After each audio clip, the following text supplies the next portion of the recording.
या मालिकेच्या आजच्या जबरदस्त भागामध्ये प्रेक्षकांनो सुमनने खूप मोठी भूमिका बजावलेली आहे। सुमनने पाहिलेलं आहे सायलीच्या पायावरील आता तुळशीपत्र आणि मुळातच सुमनने याआधी सुद्धा पाहिलेलं आहे ते म्हणजे प्रियाच्या पायावरील नसलेलं तुळशीपत्र आणि त्यामुळे प्रेक्षकांनो आता इकडे मालिकेमध्ये खूपच मोठा टर्न अँड ट्विस्ट आलेला आहे आणि त्याच वेळेला मालिका आता एका वेगळ्याच वळणावर गेलेली आहे। पाहूया नक्की काय झालं। सुमनने पाहिलेलं तुळशीपत्र पाहायला रविराज सुद्धा आलेले आहेत आणि तेवढ्यात सत्याचा उलगडा होताच रविराजांनी प्रियाची रवानगी पोलिसात केले। काय घडलंय पाहू। आता इकडे सगळ्या जुन्या गोष्टी काढलेल्या असतात म्हणजे आता अर्जुनने सायलीसाठी ड्रेस शिवण्यासाठी सगळ्या गोष्टी काढलेल्या असताना तिकडे आता तन्वीचं गाठोडं उघडं पडतं।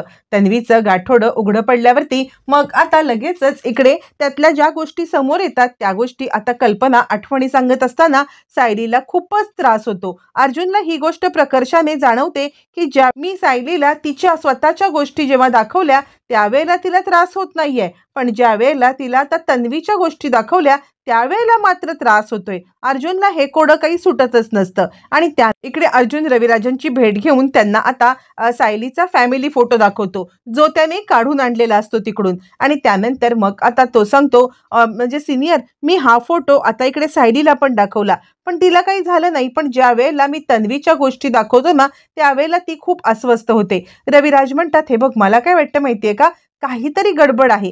काय गडबड आहे, कसली गडबड आहे हे काही कळत नाहीये, पण काहीतरी गुपित दडलंय की ज्याच्यामुळे सायलीला हा त्रास होतोय। आता हे नागराज ऐकत असतो। नागराज विचार करतो ज्याप्रमाणे मी अर्जुनला सुमनच्या मार्फत आता त्या श्रद्धा टेलरकडे पोहोचवलंय त्याचप्रमाणे मी अर्जुनला प्रिया तन्वी नाही या सत्यापर्यंत सुमनच्या मार्फतच पोहोचवू शकतो। आणि त्यानंतर मग तो सुमनला म्हणतो सुमन तू मला एक गोष्ट सांगितली होतीस, तुला आठवतंय की आता आपल्या तन्वीच्या पायावरती तुळशीपत्र नाहीये। यावरती सुमन म्हणते हो मी त्यावेळेला सुद्धा आता तुम्हाला म्हटले होते की नाही। यावरती मग आता इकडे सांगायला लागतो लगेचच नागराज अगं सुमन तुला माहितीये का म्हणजे तू जे म्हटलीस त्यावरती विश्वास नाही बसला, पण त्या दिवशी मी जे काही पाहिलं ना ते खूप भयंकर होतं। सुमन म्हणते काय, त्यावरती मग आता नागराज म्हणतो अगं मी सेम तुळशीपत्र आपल्या सायलीच्या पायावर बघितलं ग।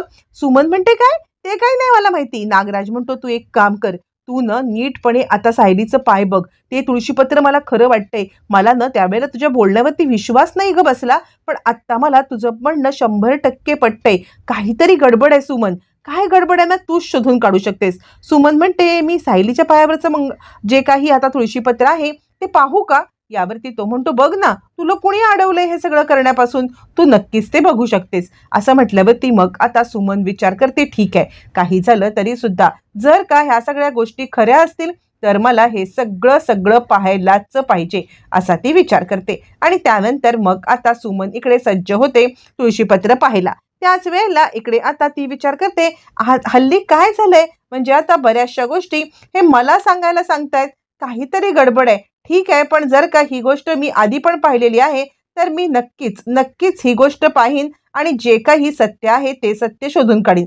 सुमन आता सत्याचा शोध घेण्यासाठी आता पुढे आलेली आहे, पण इकडे सुमन आता सत्य जाणून घेण्यासाठी बराच वेळ घेते असं नागराजला वाटायला लागतं। आणि त्यावरती मग आता नागराज युक्ती करतो आणि तो रविराजांना सांगायला लागतो दादा तुला एक गोष्ट माहिती आहे का, म्हणजे ज्या गोष्टी आता मला समजल्या त्या मी तुला आता इकडे सांगण्याचा प्रयत्न करतो। म्हणजे बघ मला काय वाटतं माहितीये का, मी सुमनच्या तोंडून ऐकलं होतं की आपल्या तन्वीच्या पायावरचं तुळशीपत्र खरं आहे आणि आज सुमन काय सांगत होती माहितीये, सुमन म्हणत होते की सायलीच्या पायावर तुळशीपत्र आहे। रविराज म्हणतात काय। यावरती आता इकडे नागराज सांगतो दादा मला काय वाटतं माहितीये का, तू एकदा खात्री तर करून घे, काहीतरी गडबड आहे। मग रविराजांना ते वाक्य आठवतं जे वाक्य आता इकडे बोललेले असतात अर्जुन की ज्या वेळेला आता इकडे सायली तन्वीचं हे वस्तू बघते त्यावेळेला तिला आता खूपच त्रास होतो। मग आता रविराज विचार करतात नाही काहीतरी कुठून तरी मला जर का क्लू भेटला तर मी हा क्लू शोधणार। रविराज तडक येतात ते म्हणजे सायली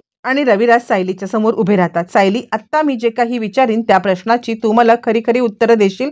यावरती सायली म्हणते हो। रविराज म्हणतात तू मला एक गोष्ट सांग की तुला या सगळ्यामध्ये प्रत्येक म्हणजे आता अर्जुनच्या म्हणजे बर्थडे असतो त्यावेळेला तुला खूप त्रास होतो असं मी ऐकलं. यावरती सायली म्हणते हो, कारण त्याच दिवशी मी आता मधुभाऊंच्या आश्रमात आली होती.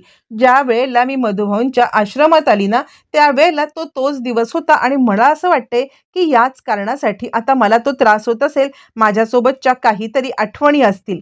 रविराजांना आता ती गोष्ट प्रकर्षाने जाणवते की सायली त्याच दिवशी आता आश्रमात गेली होती ज्या दिवशी आमचा अपघात झाला. आणि त्यानंतर मग रवी सायलीला एका बाजूला घेऊन येतात आणि सायली, तू इथे देवाच्या इथे उभी राहा आणि मला एक गोष्ट देवाला स्मरून सांग. ज्या वेळेला तन्वी तिकडे आली होती त्यावेळेला कोणता दिवस होता?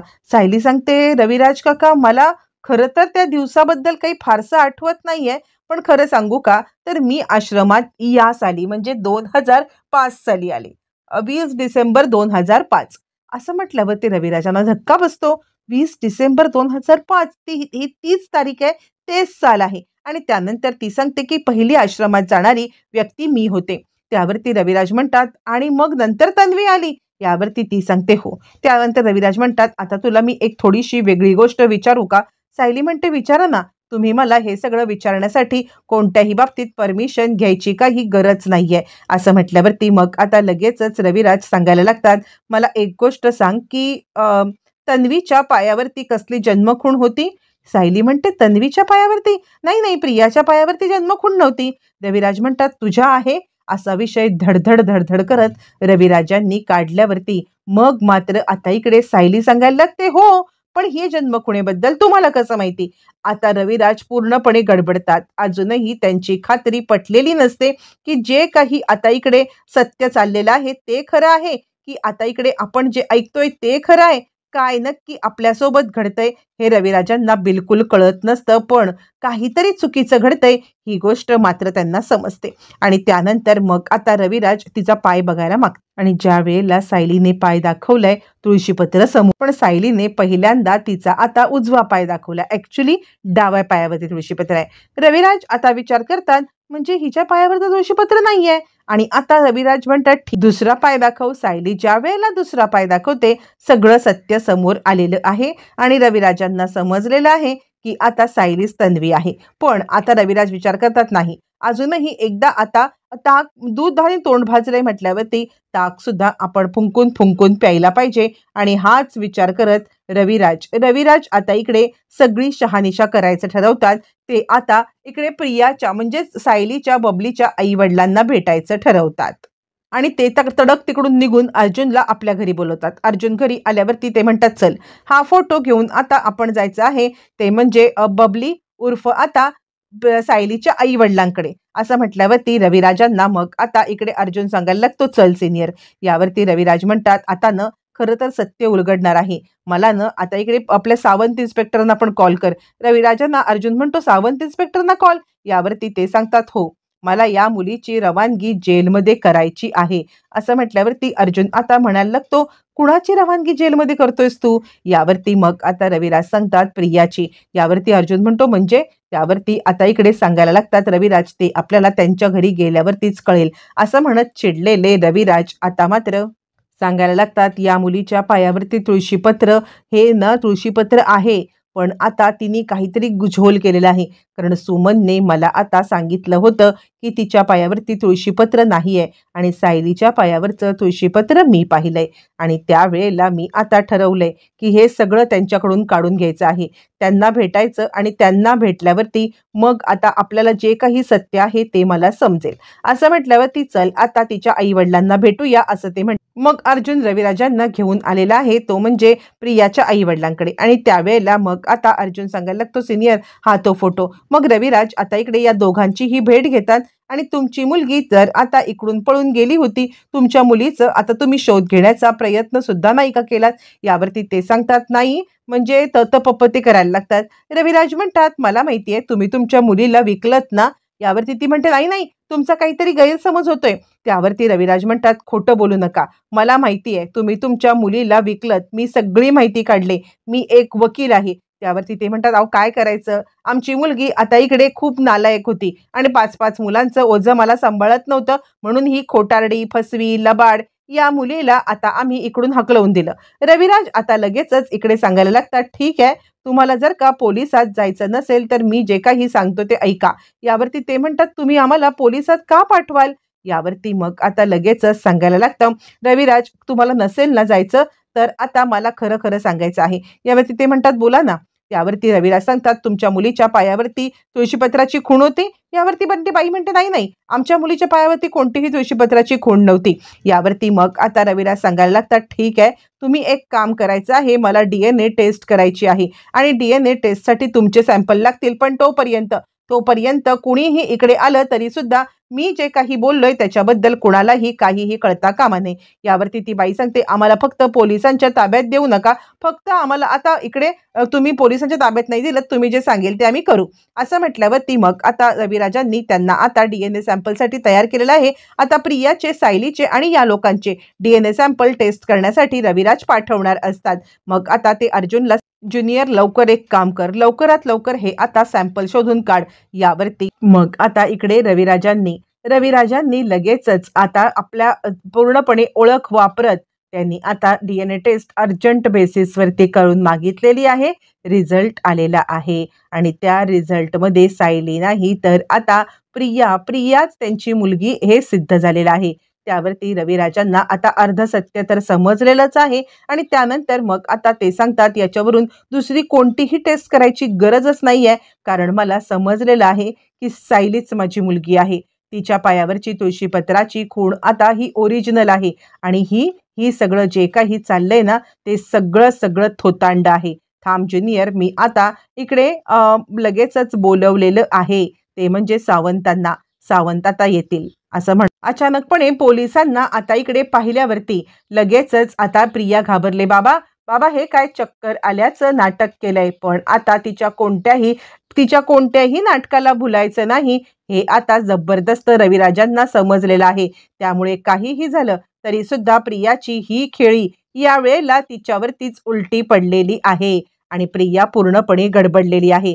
रविराज म्हणतात, पकडा हिला. माझ्या घरामध्ये येत आता हिने आता जे काही करण्याचा प्रयत्न केलाय ना ते म्हणजे आता माझ्या मुलीची खरी ओळख लपवून ठेवले आणि आता हिने इथे येऊन तिची खोटी ओळख निर्माण केले. पकडा हिला. पोलीस प्रियाला पकडून घेऊन चाललेले आहेत. पोलीस ज्या वेळेला प्रियाला पकडून घेऊन चाललेले आहेत त्याच वेळेला आता मात्र इकडे खूप मोठा खुलासा करत रविराज सायलीकडे आलेले आहेत. रविराजांनी सायलीला पाहता आपल्या जवळ केलेलं आहे आणि रविराज तिला आता सांगत आहेत, बाळा तू माझी मुलगी आहेस, तन्वी तू आहेस, कारण तुझ्या पायावरची ही तुळशीपत्राची खूण ही माझ्या मुलीचं लक्षण आहे आणि आता तुझे शालीनता हे माझ्या मुलीचं लक्षण आहे. यावरती आता इकडे सायलीला काहीच कळत नसतं की हे सगळं आपल्यासोबत काय होतंय आणि आता सायली पूर्णपणे गडबडलेली असते. सायली आता सांगायला लागते, काय बोलताय? यावरती आता इकडे रविराज सांगतात, प्रियाने तुझी खरी ओळख लपवली होती. प्रियाने तुझी खरी ओळख आता लपवली आणि त्यानंतर मग आता ती इकडे तन्वी बनून आली. तिला आत्ता जेलमध्ये पाठवून आलेलो आहे आणि तूच माझी मुलगी आहेस हे सत्य समजलेलं आहे. बाळा आता बिलकुल चिंता करू नकोस. तुला कुणाला घाबरायचं काहीच कारण नाहीये. काही झालं तरी सुद्धा आता इकडे तूच माझी मुलगी आहेस हे सिद्ध झालंय. सायलीला तर आता आकाश टेंगणं झालंय की आपले बाबा आपल्या समोर उभे आहेत आणि आता प्रतिमा आत्या आपली आई आणि तिला पुन्हा एकदा चक्कर यायला लागलेली आहे. सायलीला आता ज्या वेळेला काही जुन्या आठवणी आठवतात त्या वेळेला तिला आता जी काही चक्कर येत असते, प्रत्येक वेळेला सायली आता आजारी पडत असते, बेशुद्ध पडत असते. पण या वेळेला ती बेशुद्ध पडत नाही तर ती पुन्हा जोमाने उठते. कल्पना तिला सांगते, सायली ही तुझ्या आयुष्याची नवी सुरुवात आहे. पुन्हा एकदा नव्याने तुझं आयुष्य सुरुवात करण्याची ही सुरुवात आहे असं म्हणत कल्पना तिला आता छानपैकी जवळ घेते आणि जवळ घेऊन कल्पना तिला आता तिच्या नवीन आयुष्याच्या शुभेच्छा देते.